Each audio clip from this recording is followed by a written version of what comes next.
বাংলাদেশ সীমানা ঘেঁষে বড় পরিকল্পনা নিয়েছে ভারত। মাটির নিচ দিয়ে প্রায় ৩৬ কিলোমিটার দীর্ঘ রেল সুড়ঙ্গ বানানোর উদ্যোগ চূড়ান্ত। ভারতের উত্তর দিনাজপুরের ৩ মাইল হাট থেকে শুরু হয়ে এই ভূগর্ভস্থ পথ যাবে শিলিগুড়ি হয়ে রাঙাপানি পর্যন্ত। অন্যদিকে আসামে ব্রহ্মপুত্র নদের নিচ দিয়েও সুদীর্ঘ এক সুড়ঙ্গ পথের পরিকল্পনা অনুমোদন করেছে ভারত সরকার। এই যে ভারতের মানচিত্রটা দেখছেন, একটু লক্ষ্য করুন, সরু একটু জায়গা রয়েছে। এই সরু জায়গাটির নামই হচ্ছে শিলিগুড়ি করিডোর বা চিকেন স্নেক নামে বেশি পরিচিত। এখান দিয়েই ভারতের উত্তর পূর্বাঞ্চলের ৭টি রাজ্য বাকি ভারতের সঙ্গে যুক্ত। এই করিডোর মাত্র ২০ থেকে ২২ কিলোমিটার চওড়া। করিডোরের একদিকে বাংলাদেশ, ওপরে চীন, পাশে নেপাল ও ভুটান।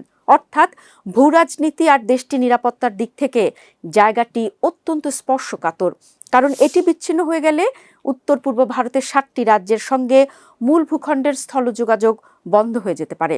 তাই দীর্ঘদিন ধরে ভারত এখানে সড়ক, রেল সেতু এবং সামরিক অবকাঠামো জোরদার করছে। তাছাড়া ভারতের এই 7 সিস্টার্স নিয়ে বিভিন্ন হুমকি তো আছে। ভারতের উত্তর পূর্বাঞ্চলের এই ৭টি রাজ্যের সঙ্গে যোগাযোগের একমাত্র পথ এই চিকেন স্নেক করিডোর। যাত্রীয় পণ্য পরিবহন থেকে শুরু করে সামরিক সরঞ্জাম ও সেনা পরিবহনের জন্য এই চিকেন স্নেক করিডোরই ব্যবহৃত হয়ে থাকে। বিশেষজ্ঞরা মনে করছেন, যাত্রী পরিবহন করা হলেও ভূগর্ভস্থ এই নতুন রেল লাইনের সামরিক গুরুত্ব অপরিসীম। এই করিডোর দিয়ে চলে সেনা, সামরিক সরঞ্জাম, তেল গ্যাস পাইপলাইন, বিদ্যুৎ লাইন, ইন্টারনেট কেবল, অর্থাৎ সব যোগাযোগ। ফলে যে কোনো সংঘাত, আক্রমণ বা প্রাকৃতিক দুর্যোগে যদি উপরে থাকা যোগাযোগ ক্ষতিগ্রস্ত হয়, ভারতের বাকি ভূখণ্ডের সাথে পুরো উত্তর পূর্বাঞ্চল বিচ্ছিন্ন হয়ে যেতে পারে। আর প্রতিবেশী যদি হয় চীন, তাহলে এই ঝুঁকি তো আরও বেড়ে যায়। প্রথমত, ভারতের উত্তর পূর্বাঞ্চল সরাসরি চীনের সীমান্তের সঙ্গে যুক্ত। বিশেষ করে অরুণাচল প্রদেশ নিয়ে দীর্ঘদিনের বিরোধ রয়েছে। চীন এই অঞ্চলকে দক্ষিণ তিব্বত বলে দাবি করে। ১৯৬২ সালের চীন ভারত যুদ্ধের স্মৃতি এখনও ভারতের নিরাপত্তা নীতিতে বড় প্রভাব ফেলে। ফলে উত্তর পূর্বাঞ্চল ভারতের জন্য সামরিক ও কৌশলগতভাবে অত্যন্ত স্পর্শকাতর এলাকা। দ্বিতীয়ত, চীনের অবকাঠামো বিনিয়োগ ও বেল্ট অ্যান্ড রোড উদ্যোগ BRI, যেটি দক্ষিণ এশিয়ায় প্রভাব বাড়াচ্ছে। বাংলাদেশ, মিয়ানমার ও পাকিস্তানে চীনের বিনিয়োগ ভারতের কাছে একটি কৌশলগত ঘেরাও বা স্ট্র্যাটেজিক এনসার্কেলমেন্ট হিসেবেই দেখা হয়। যদি বাংলাদেশ ও ভারতের মধ্যে সম্পর্ক দুর্বল হয় আর একই সময় চীনের প্রভাব বাড়ে, তাহলে দিল্লির উদ্বেগ বাড়ে। কারণ 7 সিস্টার্স অঞ্চলটি ভারতের মূল ভূখণ্ডের সঙ্গে সরু শিলিগুড়ি করিডোরের মাধ্যমে যুক্ত। তৃতীয়ত, ভারত মনে করে উত্তর পূর্বাঞ্চলের স্থিতিশীলতা বজায় রাখতে প্রতিবেশী বাংলাদেশের সহযোগিতা গুরুত্বপূর্ণ। অতীতে বিচ্ছিন্নতাবাদী গোষ্ঠীগুলোর আশ্রয় ও সীমান্ত নিরাপত্তা নিয়ে উদ্বেগ ছিল। বর্তমানে দিল্লি চায় ঢাকা ভারতের নিরাপত্তার স্বার্থে সহযোগিতা অব্যাহত রাখুক। যদি বাংলাদেশের পররাষ্ট্রনীতি ভারসাম্য রক্ষার অংশ হিসেবে চীনের দিকে বেশি ঝুঁকে যায়, তাহলে ভারত সেই অঞ্চলে কৌশলগত ঝুঁকি অনুভব করবে। এটাই তো স্বাভাবিক। সব মিলিয়ে ভারতের উদ্বেগ মূলত 3টি স্তরে: সীমান্ত বিরোধ ও সামরিক নিরাপত্তা, আঞ্চলিক প্রভাব ও অবকাঠামো বিনিয়োগ, আর বাংলাদেশের ভূরাজনৈতিক অবস্থান ও উত্তর পূর্ব ভারতের সংযোগ নিরাপত্তা। আর এ কারণেই 7 সিস্টার্স অঞ্চল নিয়ে চীন প্রসঙ্গ উঠলে ভারতের কৌশলগত সংবেদনশীলতা স্পষ্ট হয়ে ওঠে। এসব কারণেই এই সুড়ঙ্গ। ভারত মনে করে ভূগর্ভস্থ সুড়ঙ্গ হলে ঝুঁকি অনেকটাই কমে যাবে। কারণ মাটির অনেক নিচে শক্ত কংক্রিটের ভেতর দিয়ে চলবে ট্রেন।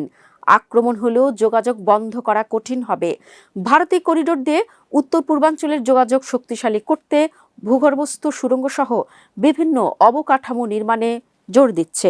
এই যে সুড়ঙ্গ কেটে রেললাইন বসানোর পরিকল্পনা প্রায় চূড়ান্ত করেছে ভারত, এটিকে দিন শেষে শুধুই অবকাঠামো উন্নয়ন, নাকি এর আড়ালে বাংলাদেশের উপর নজর রাখা? আপনারা কি মনে করেন দর্শক? ভারতের জন্য এই করিডোর কৌশলগতভাবে খুব গুরুত্বপূর্ণ। ভারতের বড় মাথা ব্যথা চীন।